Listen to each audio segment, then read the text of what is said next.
아멘. 우리는 그 먹고 마시는 것을 굉장히 중요하게 생각합니다. 무엇이 내 몸에 들어가고 내 위장에 들어가는지 그것이 굉장히 민감한 문제이기 때문에 우리는 돈을 투자하더라도 또 연구를 하더라도 몸에 좀 좋은 것을 이렇게 먹고 마시려고 노력을 합니다. 여러분들이 레스토랑에 가셨는데 웨이트레스가 물을 갖다 주는 겁니다. 유리 글라스 갖다 줬는데 그 위에 살짝 빨간색 립스틱이 묻어 있어요. 어떻게 하시겠습니까? 내가 돈 주고 여기 왔는데 팁도 내야 될 텐데 아마 매니저 불러오세요 하지 않겠습니까? 조금 격하셨다면은. 그러면서 좀 잘못된 것을 수정해 주기를 바라는 마음으로 컴플레인을 하는 것이 우리의 모습일 것입니다. 돈을 내고 먹는데 내 몸에 들어가는 건데 이렇게 위생에 신경 쓰지 않다니 하면서 잠깐 언짢은 불쾌한 그런 경험을 할 수 있게 될 것입니다. 우리는 이 위생이 건강과 직접적인 연결이기 때문에 무엇을 먹는가 무엇을 마시는가가 굉장히 중요한 우리의 삶의 문제가 되는 것을 보게 됩니다. 그런데 여러분, 질문 드리길 원합니다. 여러분들 영혼에는 얼마나 좋은 것, 얼마나 건강한 것을 드시고 계십니까? 영혼을 한번 생각해 보시기를 바랍니다. 마찬가지로 내가 무엇을 먹고 무엇을 영혼에 마시냐에 따라서 우리의 영적인 건강이 달려있는 너무나 중요한 문제인데 우리가 무엇을 영적으로 섭취하는지를 반드시 알아야겠습니다. 우리 영혼의 음식은 무엇입니까? 바로 먹어도 질리지 않는 하나님의 은혜인 줄로 믿습니다. 아멘이십니까? 하나님의 은혜의 맛을 본 사람은 다른 것을 찾지 않습니다. 찾을 수가 없습니다. 그리고 은혜가 충만한, 마음에 충만한 사람의 모습도 다릅니다. 때깔이 달라요. 얼굴에 환한 미소가 있고 또 세상이 정말 너무나 부러워할 만큼 이 가득한 평강과 확신, 무엇인가 소망이 있는 모습으로 감사가 입에서 넘치지 않고 눈빛에서는 사랑이 넘치는 그러한 은혜 받은 사람의 모습이 은혜가 마음에 담겨있는 사람의 모습일 것입니다. 반대로 은혜가 떨어졌을 때, 은혜의 탱크가 MT가 됐을 때도 사람들은 알 수가 있습니다. 일단 자신도 알아요. 신경이 날카로워져서 누군가 건드리면은 마치 고슴도치같이 팍팍 찌르는 그러한 좀 불쾌한 말이 나가고 스트레스적인 그러한 공격적인 그러한 반응들이 오는 것을 우리가 경험적으로 알 수 있을 것입니다. 은혜라는 것이 무엇일까요? 우리가 교회에서 은혜 하도 많이 쓰다 보니까 어떤 너무 식상하게 들릴 수 있는데 그냥 우리 성경의 표현으로는 은혜는 선물입니다. 선물. 하나님께서 주시는 좋은 선물, 하나님께서 많이 주실 수 있는 그러한 선물을 우리는 은혜라고 말을 하죠. 그래서 이 은혜라는 것은 물질의 축복, 이 세상에서 형통과 성공을 말하는 것이 아닙니다. 그렇죠? 그것은 우리의 삶 가운데 영혼 구원으로 말미암는 기쁨, 내가 누구에게 예수님의 사랑을 전달했다 하는 기쁨, 그리고 나에게는 이렇게 많은 100배의 영적인 가족이 있구나 하는 것에 대한 감사함, 이런 것들이 우리 말하는 하나님의 선물 중에 몇 가지일 것입니다. 그리고 내가 그분의 뜻 가운데에서 살고 있다는, 내가 지금 최선의 삶, 인생 낭비가 아니라 가장 가치 있는 그분의 뜻에서 벗어나지 않고 있다는 것에 대한 확신과 감격은 우리 삶을 놀랍게 세워주는 힘이 되는 것을 보게 됩니다. 그런데 이런 하나님의 은혜를 우리 마음속에 담기 위해서는 조건이 하나 있습니다. 그것은 우리 마음의 그릇이 깨끗해야 하겠습니다. 뭔가 잔뜩 들어있으면은 하나님께서 주고 싶어도 너무 더럽다, 줄 수가 없다 하지 않겠습니까? 우리가 예수님께서도 말씀을 하시지 않았습니까? 그가 팔복 말씀에서 마음이 청결한 자가 하나님을 볼 것이다. 마음이 청결하지 못하면은 하나님의 그 은혜를 담는 그릇이 될 수 없다는 것을 예수님께서 첫 설교를 하실 때 이 땅에서 말씀하신 것을 기억을 해보게 됩니다. 사랑하는 여러분, 저는 이번 우리 가스펠 우리 제자 복음의 시리즈 통해서 오늘 말씀을 통해서 특별히 여러분들의 영혼 한번 스캔해보는 시간 되길 원합니다. 나의 영적인 건강은 어떠한가? 내가 지금 무엇을 먹고 무엇을 마시고 있는가? 우리의 영혼의 주유구는 무엇입니까? 영혼의 에너지를 넣는 그 주유구는 바로 우리의 눈과 귀입니다. 무엇을 보느냐, 무엇을 듣느냐가 우리 영혼까지 연결이 된다는 거 아십니까? 어떤 분들은 정말 우리 세상에 많은 영화와 미디어, 드라마를 주입을 하고 있습니다. 주유를 합니다. 또 세상에 K-팝이죠. 음악을 많이 듣는 분들도 있습니다.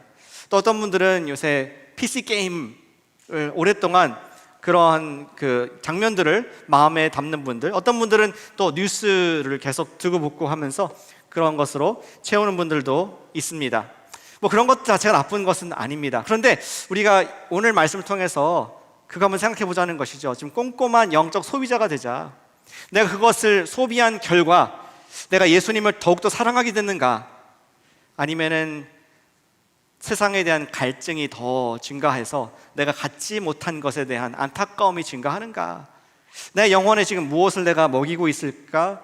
그것을 우리가 좀 돌아보기를 원합니다.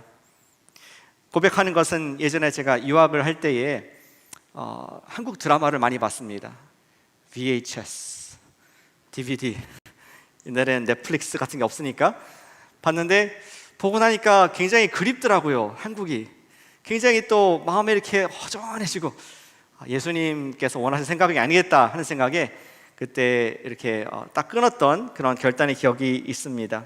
우리가 하나님께서 주실 그러한 이 팬데믹을 뒤로 하고 주실 은혜의 그릇이 되기 위해서는 우리는 반드시 우리의 마음을 내가 뭐를 지금 갖고 있는가, 어떻게 내가 지금 이러한 깨끗한 그릇이 될 수 있을까, 오늘 말씀도 그러한 좀 기도하는 마음으로, 간절한 마음으로, 사모하는 마음으로 말씀을 받기를 원합니다.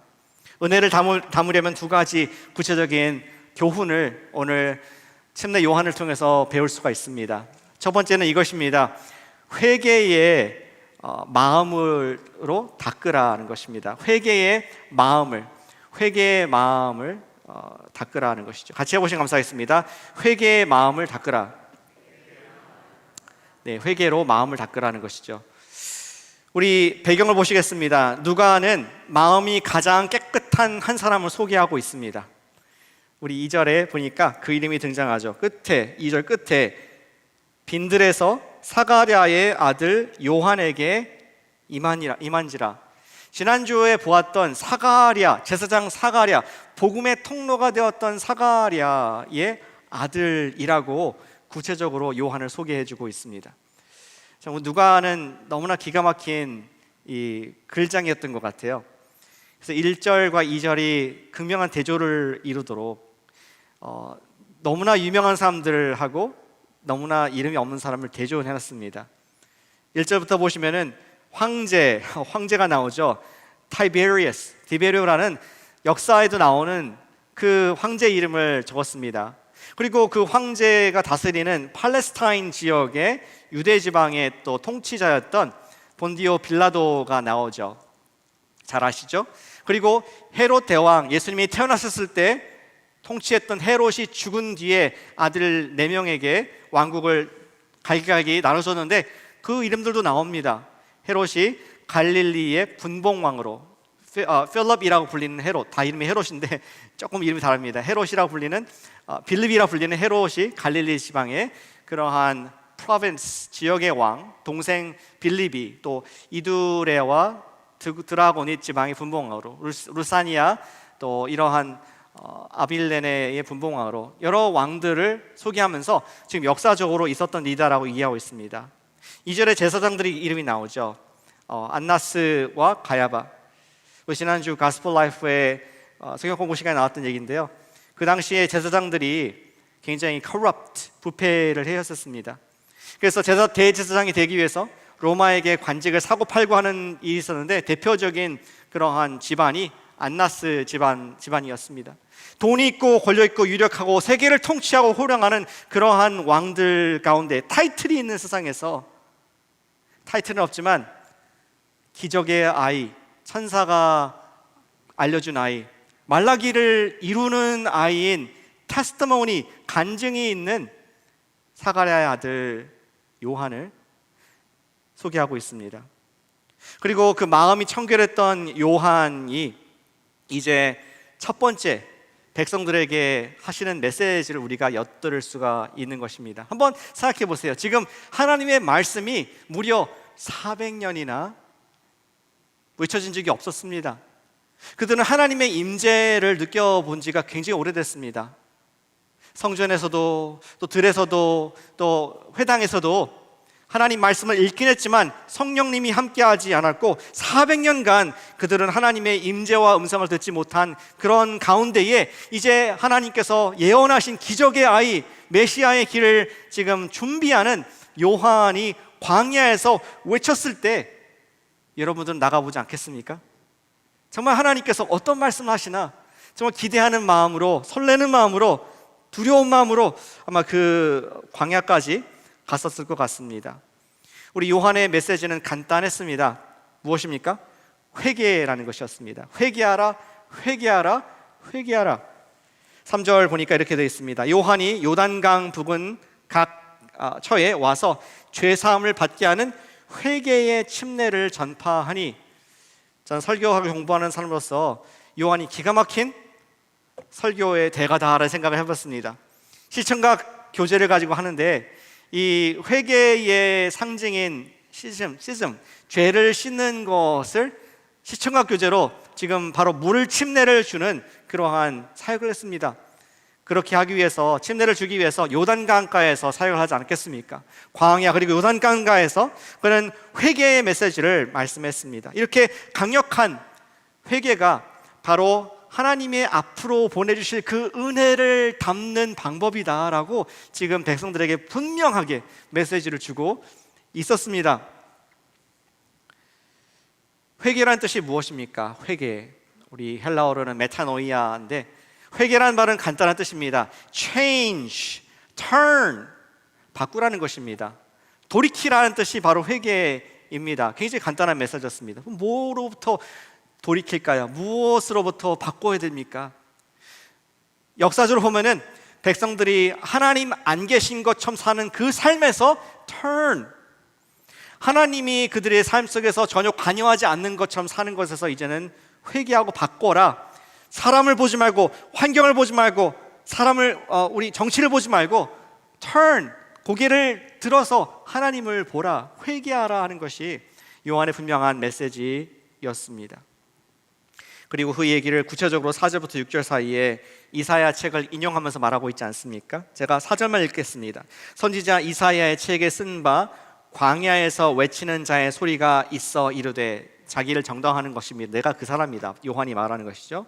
너희는 주의 길을 준비하라. 그의 오실 길을 곧게 하라. 요한은 자기 역할이 주님의 길을 예비하는 것이라고 말씀하고 있습니다. 지금 아무도 주님을 보고 있지 않은데 turn, 회개하십시오 해서 그를 딱 보게 하는 것이, 마음에 바들짝 자세를 하게 하는 것이 요한의 역할인 것을 그가 이사야를 인용하면서 얘기를 했습니다. 그런데 그 메시지를 듣는 사람들, 정말 신기해서 지금 도시에서, 예루살렘에서 온 사람들 중에서는 올바른 마음, 돌이키고자 하는 마음으로 오지 않은 사람도 있었던 것 같습니다. 그들을 향해서 우리 요한이 뭐라고 했습니까? 7절 말씀입니다. 요한이 침례 받으러 나오는 무리에게 이르되, 독사의 자식들아, 누가 너에게 일러 장차올 진노를 피하라 하더냐. 제 말이 아니고요, 요한이 말합니다.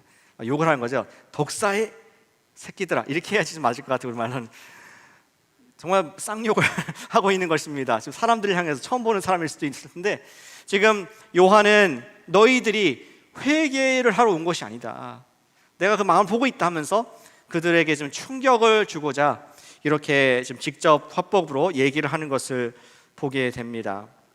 그들은 마음의 생각의 변화가 있어서 하나님을 좀 바라보기 위해서 온 것이 아니라, 신기하네, 뭐라고 하지?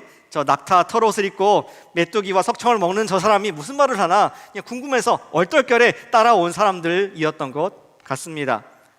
그들을 향해서 요한은 말하기를, 참 마음의 turning, 마음의 변화가 있는 것이 진정한 회개이다. 로케이션, 지금 예루살렘에서 광야로 오는 자리만 바꾸지 말고 우리가 향하고 있는 우리의 사람들 향한 마음을 하나님께로 바꾸라 하는, 마음을 바꾸라는 얘기를 지금 하고 있습니다. 예전에 우리 교회에 출석했던 그런 분이 계셨습니다. 제가 우리 교회 처음 왔을 때부터 계셨던 분이신데요. 이제 자매님이 교회를 다니시고 또 형제님은 자매님을 굉장히 배려하는 분이라서 가정의 평화를 위해서 교회를 나오는 그런 분이셨습니다. 그런 스토리 아시죠? 근데 그분이 저한테 몇 주 지나서 말을 하더라고요. 저한테, 목사님, 저는 믿음이 아주 많은 사람입니다. 나는 무신론자인데 아무리 나한테 얘기해도 나는 무신론에 대한 철저한 믿음이 있기 때문에 나는 교회 나올 만큼 용감한 사람입니다. 그 얘기 듣고 제가 충격받았습니다. 교회 온 지 몇 주 안 됐는데 내가 잘못 찾아왔나? 다른 코너스톤 교회 갔을 텐데요. 그런 좀 충격을 받고 마음속에 깊은 아픔이 있더라고요. 저분이 저 한 말을 나는 듣지만 혹시 하나님이 듣고 계실까? 나는 무신론자입니다. 나한테 아무리 얘기해도 나는 당신은 털하지 않겠습니다. 이러한 그러한 일을 했을 때 제 마음속에 계속 그분을 위해서 계속 기도하는, 또 그 자매님 위해서 기도하는 그러한 눈물의 시간들을 보냈던 것을 기억을 합니다. 한어부 아니십니다. Faith enough to be an atheist라는 말고 충격을 받았던 기억이 납니다. 어떤 분들에게는 오늘 말씀이 매우 추상적으로 느껴질 수 있을 것 같습니다. 은혜? 뭐 종교적인 용어지. 그럴 수 있습니다. 그렇게 느낄 수 있습니다. 왜냐하면 과연 하나님의 그 은혜가 Taste that God is good, 하나님의 선하심을 맛보아하려고 그랬는데 한 번도 하나님의 은혜를 맛을 본 적이 없는 사람은 당연히 그냥 교회에서 쓰는 말이지라고 밖에 들을 수밖에 없는 건 사실입니다. 또 은혜를 맛본 적이 없기 때문에 그러한 생각이 듭니다. 은혜를 받기 위한 준비인 회개에 대해서도 낯설게 느껴질 수 있습니다.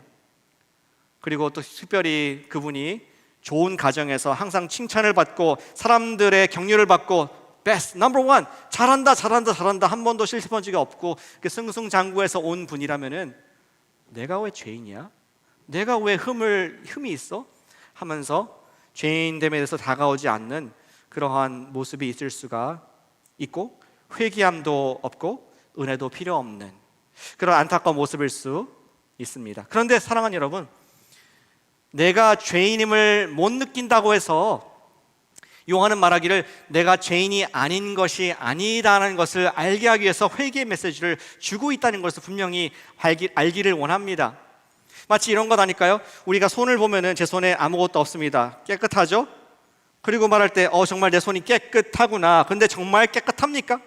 우리는 팬데믹을 지나면서 아무리 내 손으로 깨끗해 보이고 심지어 비누로 닦달지라도 사람의 목숨을 앗아갈 만큼 위험한 치명적인 요소들이 보이지 않는 과학적인 바이러스와 병균이 더 무섭다는 것을 우리는 과학으로 알지 않습니까?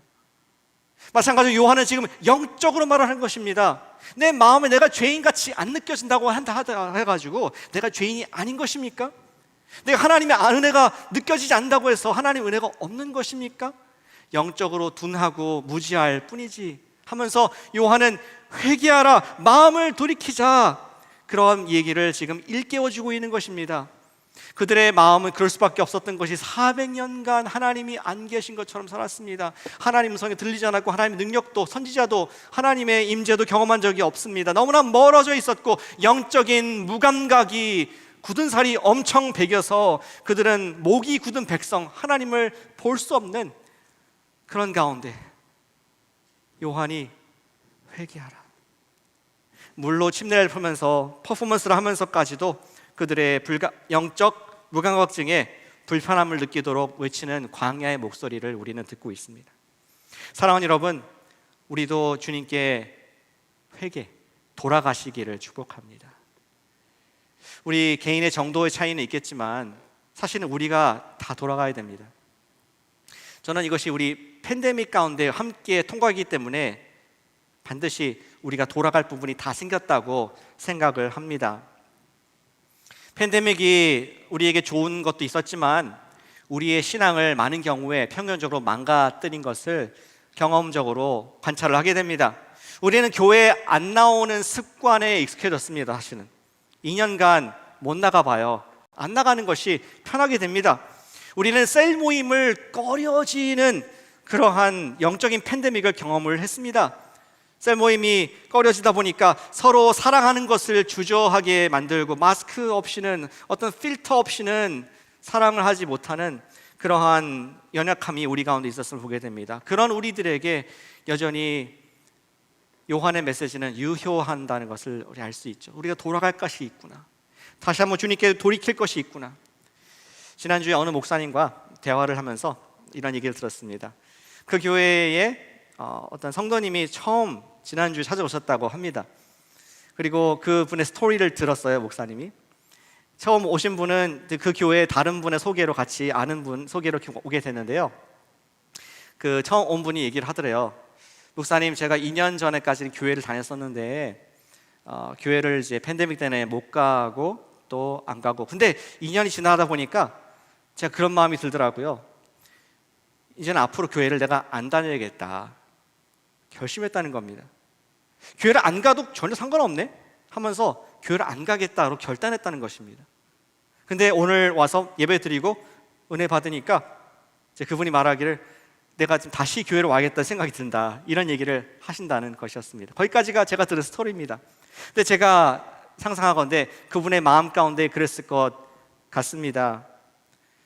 2년간 영적으로 집에서 예배 드릴 때는 몰랐는데 교회에 와 보니까 자신에게 하나님의 은혜가 내가 필요한 것이 자각이 되고, 또 하나님의 은혜를 경험하다 보니까 내가 정말 죄인이구나, 내가 주님의 이 놀라운 은혜의 거울 앞에 비춰보니까 내가 너무나 흉악한 자이구나 하는 것이 느껴지기에 나 교회를 다시 나와야겠다 하는 자각이 있었던 것을 보게 됩니다.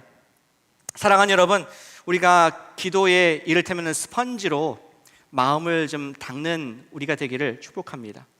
왜 기도의 스펀지입니까? 같이 한번 해볼까요? 기도의 스펀지로 마음을 닦자. 기도의 스펀지로 마음을 닦자. 왜 기도일까요? 우리는 우리 마음을 바꿀 수가 없습니다.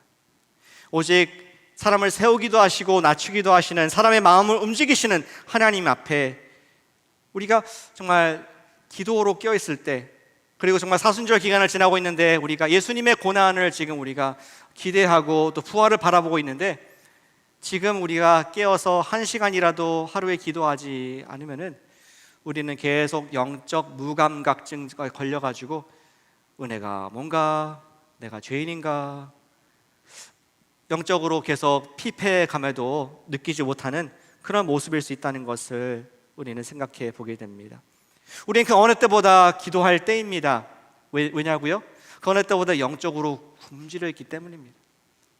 예수님께서 베드로에게 하셨던 그 음성이 우리 마음의 울림이 되길 원합니다. 예수님께서 잡히시던 밤에 베드로와 두 제자에게 말씀하셨죠. 네가 한시라도 나와 함께 끼어 있을 수 없더느냐. 베드로는 깨어있지 못해서 그가 유혹을 받고 예수님을 3번이나 부인하는 결과를 가져왔습니다. 지금 우리가 2년간 팬데믹을 뒤로 하는 시점에서 우리가 어느 때보다 깨어서 기도할 때인 줄로 믿습니다. 왜냐고요? 우리가 기도한 이후에 십자가 뒤에는 부활이 있는 줄 믿습니다. 하나님께서 여러분들 삶 가운데 예배해 두신 은혜를 담을 그런 큰 은혜가 있는데, 우리가 기도로 준비하지 않으면은, 기도로 회개하지 않으면은, 기도의 스펀지로 우리 마음을 항상 닦지 않으면은 우리는 same old, same old, 주님의 그 놀라운 은혜를 놓치는 안타까운 사람이 되지 않기를 바랍니다. 우리는 한시라도 깨어서 시험이 들지 않게 기도의 스펀지로 회개하는 여러분과 제가 되시기를 축복합니다. 어떻게 은혜를 담습니까? 첫 번째는 우리의 기도의 스펀지로 회개하시길 바랍니다. 두 번째는 이것입니다. 회개로 삶을 닦자는 것입니다. 같이 해보시면 감사하겠습니다. 회개로 삶을 닦자. 회개로 삶을 닦자. 아까는 우리 마음을 닦는다면은 이제는 삶을 닦을 것을 요한이 얘기해주고 있습니다. 요한은 마음을 바꾸는 기도하는 회개로 끝나지 않았다고 봅니다. 사실은 기도는 시작일 뿐입니다. 그 다음에는 우리가 영과 육이 연결되기 때문에 정말 내가 돌이키고 내가 바꾼다는 것은 삶의 변화가 동반되는 것이죠. 그래서 10절에 무리가 똑같은 질문을, 우리와 똑같은 질문을 가지고, 궁금증을 가지고 질문하고 있습니다. 10절 보시겠습니다. 무리가 물어 이르되 그러면 우리가 무엇을 하리까? 궁금하지 않습니까? 우리의 삶을 바꾼다는 것이 어떤 것인가? 요한 선생님, 당신이 얘기해 주십시오. 근데 이어지는 대답은 너무나 정말 놀랄 만큼 단순한 말씀을 해주고 계십니다.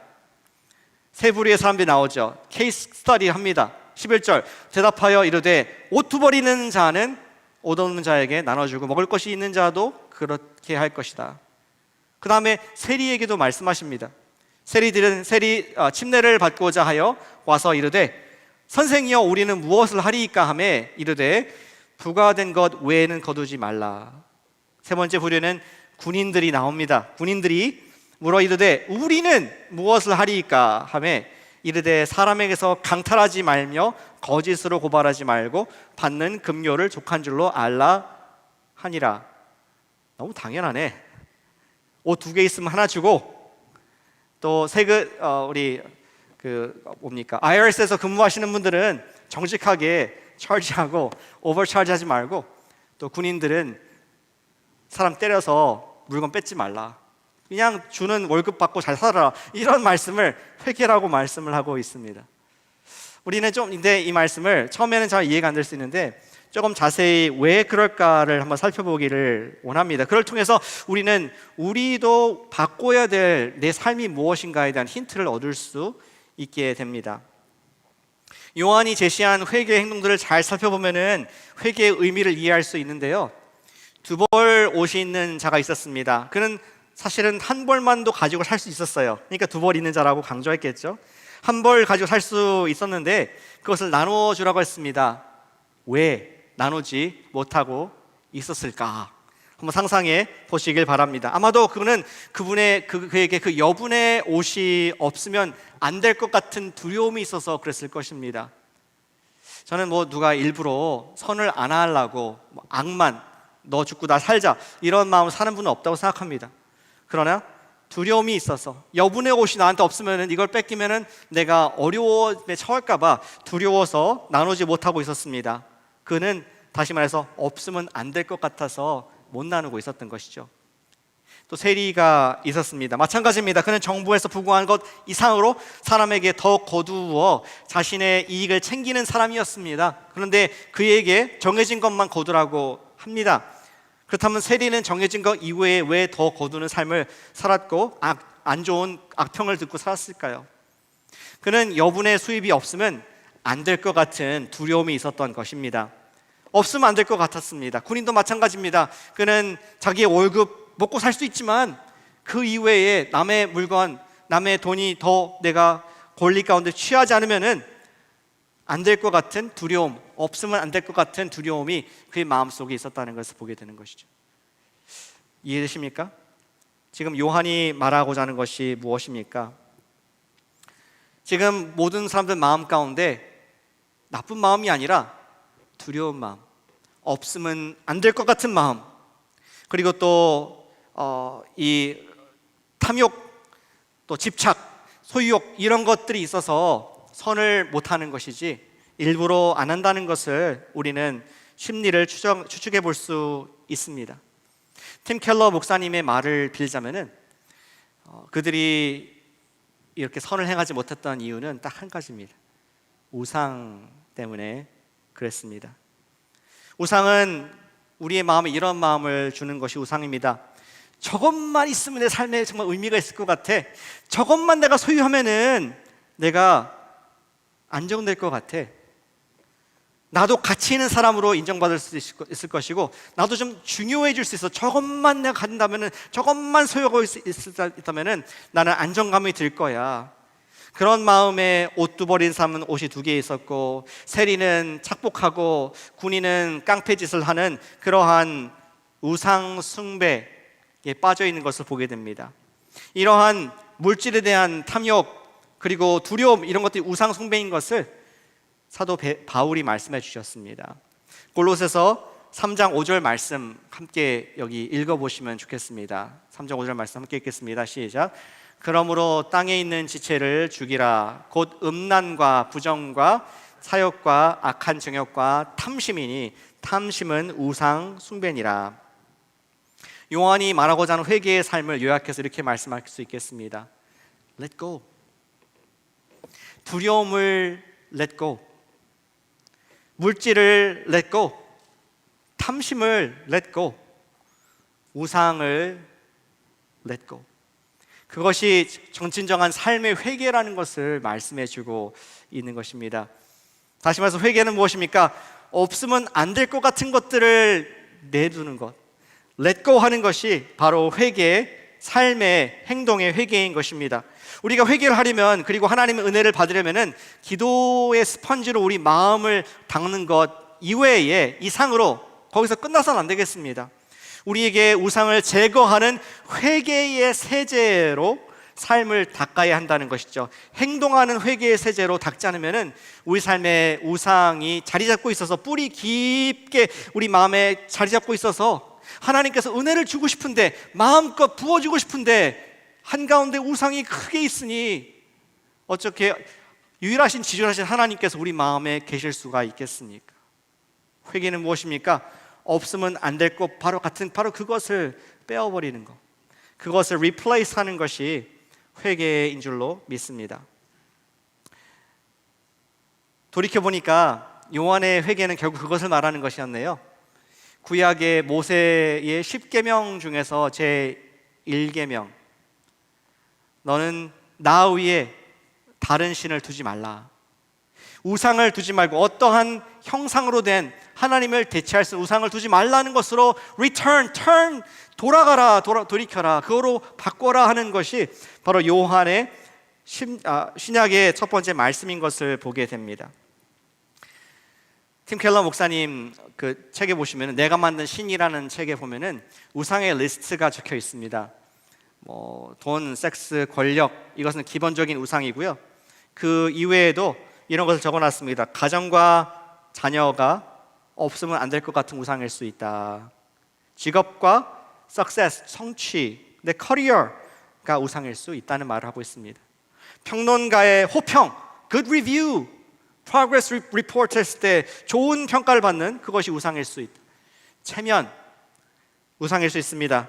또 그이 없으면 못 살 것 같은 로맨틱한 이성관계가 우상일 수 있습니다. 업계의, 산업계의, 인더스트리에 인정을 받는 것이 우상일 수 있습니다. 안전하고 평안한 환경이 우상일 수 있습니다. 이쁜 외모나 명석한 두뇌, 남들이 알아주는 그것이 우상이 될 수도 있다고 합니다. 심지어 정치나 대의 명분도 우상이 될 수 있다고 합니다. 민주주의 같은 것들, 자본주의들, 우상이 될 수가 있습니다.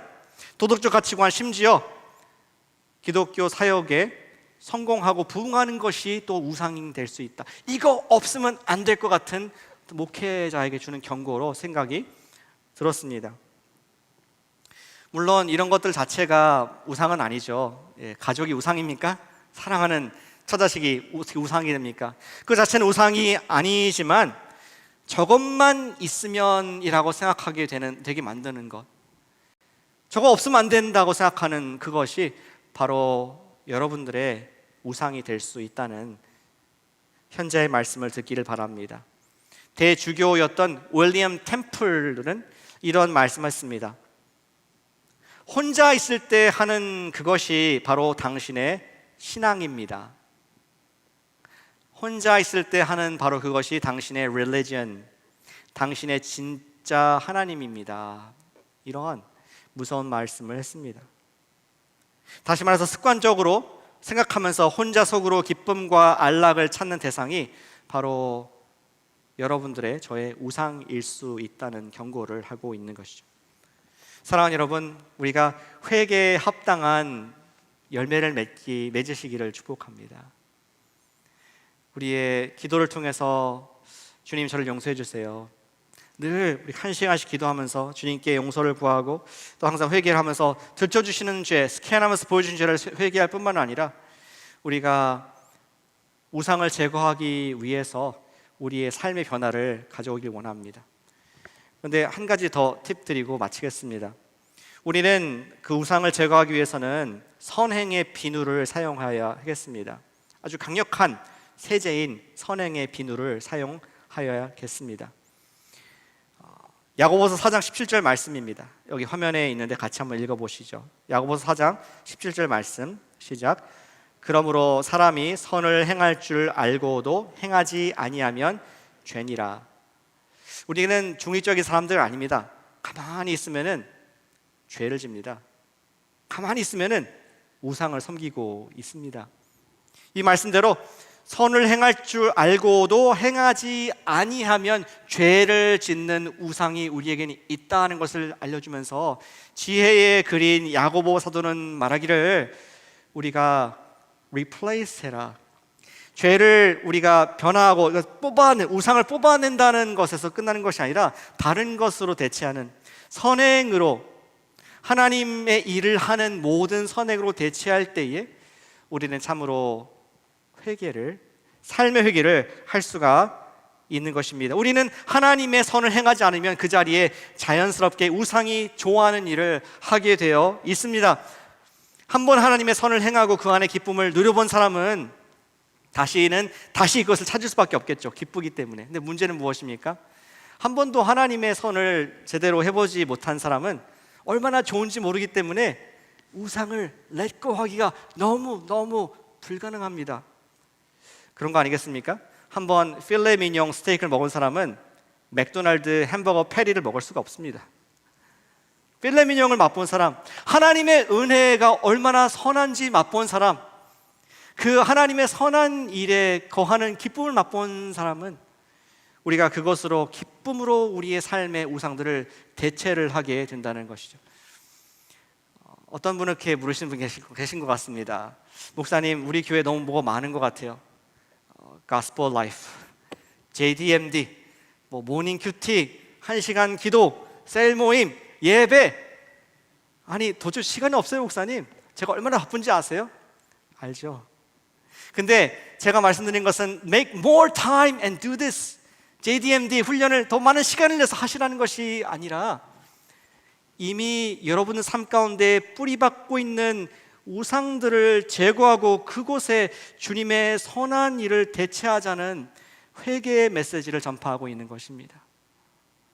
내가 육이 좋아하는 영상의 시간, 영상 보는 시간, 게임하는 시간, 남들이 모르는 내가 스스로 하나님 이외에 사랑하고 있는 그것을 replace, 얼마나 내가 제자를 양육하는 기쁨을 내가 맛보게 되면은, 말씀 공부하는 그 능력을 맛보게 되면은, 심지어 주님과의 기도 시간에 하나님께서 나에게 러브레터로서 말씀하시는 음성을 듣게 되면은 1시간이 5분처럼 느껴지는 그 기쁨을 맛보는 순간 우리는 바꾸는 것이 종교적인 일, 어떤 율법이 아니라 정말 우리의 힘과 능력이 기쁨이 될 줄로 믿습니다. 사랑하는 여러분, 성령께서 주시는 말씀을 우리가 받기를 원합니다. 우리 성령의 회개를 통해서 우리의 마음을 날마다 돌이키고 성령께서 주시는 마음을 가지고 우리의 삶을 우상에서 하나님의 선행으로 이번에 바꿔가서 Taste the Lord is good, 주님께서 얼마나 선하시고 그분이 얼마나 달콤한지 그분을 경험함으로 말미암아 여러분들의 영이 무럭무럭 살찌고 이제 고난 이후에 있을 부활의 큰 개인적인 이전에 없었던 부흥을 누리시는, 그런 기쁨을 누리시는, 그러한 능력을 누리시는 코너스톤의 참된 제자들 되시기를 예수님의 이름으로 기도하고 축복합니다. 아멘. 기도하시겠습니다.